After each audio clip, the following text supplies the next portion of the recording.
Gràcies per venir avui aquí a Cunit. Volíem fer aquesta roda de premsa per explicar el caos que va passar dissabte, que s'ha repetit diumenge i que aquest matí molts de vosaltres esteu aquí i s'ha tornat a repetir. És una situació molt lamentable, sobretot posant-nos a la pell dels usuaris, que han de patir una gincama de mobilitat per poder arribar a Barcelona. Avui ens comentava gent que ha trigat des de Reus més de 3 hores i mitja per arribar a Barcelona. Dissabte es van viure situacions de gent esperant 2 hores i mitja aquí que arribessin els trens i volíem denunciar aquesta falta d'organització, aquesta falta de planificació per assegurar una mobilitat digna, justa i sostenible pels territoris del sud de Catalunya.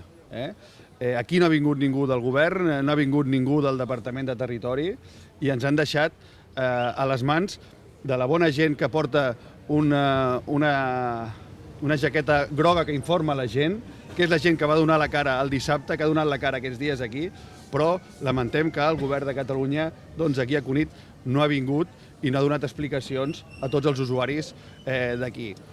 Sembla que el govern de Catalunya, el govern de tothom, acaba al riu Llobregat, que més enllà dels túnels del Garraf a Catalunya no existeix i el que demanem és que des del govern estigui aquesta visió global, que es pensi en el sud de Catalunya, que es pensi en la mobilitat i que, per desgràcia, sembla que la precarietat al sud de Catalunya continuarà. Ara hi haurà, avui sembla que es reprendran els trajectes, però la situació no serà ni molt menys normal i el que demanem és que després de 6 mesos, que, sisplau, es solucioni aquests problemes. I ho diem no com a municipi, sinó pensant sobretot en els milers d'usuaris que cada dia han de patir un calvari per anar a treballar, per anar a fer gestions de la mobilitat quotidiana i que no tenen garantida aquest dret, que és el dret de la mobilitat digna i justa. No sé si aquesta estació de Cunit està preparada per assumir tot aquest volum de passatgers que aquest matí. Que tu que ets d'aquí, com ho has vist? Aquest és un altre dels aspectes que volem comentar. Nosaltres som l'administració més propera. Dissabte nosaltres érem aquí. Nosaltres vam donar la cara el dissabte i el que vam advertir a la Generalitat des del mes d'octubre que van proposar aquests talls, els hi vam dir que el cap de setmana del 1 de març era el cap de setmana dels carnavals, que no era un cap de setmana per fer experiments, que malauradament la reputació de Rodalies aquests 6 mesos és la que és i que no donava garanties a que la cosa sortís bé. I vam advertir-ho des de l'administració local, que a vegades no se'ns té en compte, però som els que coneixem el territori. I els hi vam dir a la Generalitat que no era el dia. Van venir el dimarts a fer una reunió, vull posar en valor la predisposició del director de Rodalies, el senyor Carmona, i de la gent que va estar aquí, però el que vam dir que passaria, malauradament, és el que va passar. I un govern que no escolta l'administració local, que som els que tenim els peus al territori, els que sabem el que passa a casa nostra, crec que també és una cosa que ha de corregir. Torno a repetir, més enllà de l'àrea metropolitana hi ha un país que cal que se l'escolti i cal que li donin solucions. I teniu confiança que la situació demà a primera hora no sigui la que hi ha hagut aquest matí per aquest canvi? Això jo crec que us ha de contestar la gent de Rodalies. Nosaltres no tenim competència, nosaltres ja fem prou a venir aquí a ajudar la gent, a posar la nostra policia local a disposició, a posar els nostres mitjans a disposició, però aquí hi ha uns responsables de tot aquest tinglado, per dir-ho d'alguna manera ràpid.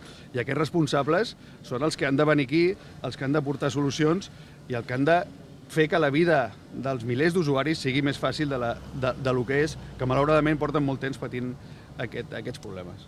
Des de Renfe diuen que tot plegat ha sigut cosa de conflictivitat laboral, diuen ells. Sindicats diuen que ells de convocatòries tampoc no n'han fet. A qui ho atribuïu vosaltres? No ho sé, jo no sé de qui és la culpa. El que sé és que hi ha hagut un problema i que ningú ha posat solucions. Jo no vull dir que la responsabilitat del problema que hi ha hagut és d'uns o dels altres. El que passa és que hi ha un govern que havia de donar unes solucions a un problema i no hi ha hagut ni govern ni solucions. I el que volem és que dels errors s'aprenen. Portem 6 mesos cometent errors. No sé quant de temps ha de passar més perquè n'aprenguin de com s'han de solucionar els problemes. Avui hi ha hagut algun contacte entre l'Ajuntament i Rodalies o entre el govern?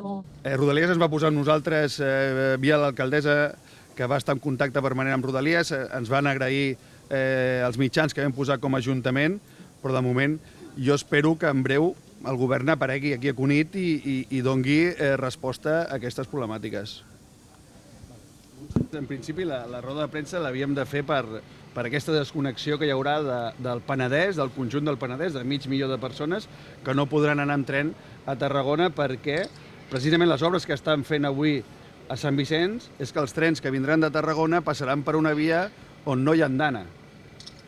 És una via on no hi ha andana, on no podran parar els trens, on la gent no podrà baixar, i la solució que han trobat ha sigut que els trens passin de llarg de Sant Vicenç i la gent del Penedès no podrem anar a Tarragona amb tren directament, sinó que haurem de baixar a Sant Vicenç, anar amb autobús fins a Torredembarra, agafar un altre tren per anar a Tarragona. El que hem demanat ha sigut que si bé els trens regionals no paressin a Sant Vicenç perquè no poden parar, perquè la programació que han fet ha sigut el que us deia, que paressin a Calafell, que poguessin parar els trens a Calafell, que és una parada abans de Sant Vicenç, i d'aquesta manera la gent del Penedès tindria una connexió cap a Tarragona. Però també heu de pensar que tota la gent que ve del Terres de l'Ebre, que ve del Camp de Tarragona, que hagi d'anar a Vilafranca o hagi d'anar a Vilanova, no ho podran fer perquè el tren no pararà a Sant Vicenç, que és on agafaven el tren per després anar a Vilanova o a Vilafranca. Quedaran desconnectats d'aquesta manera.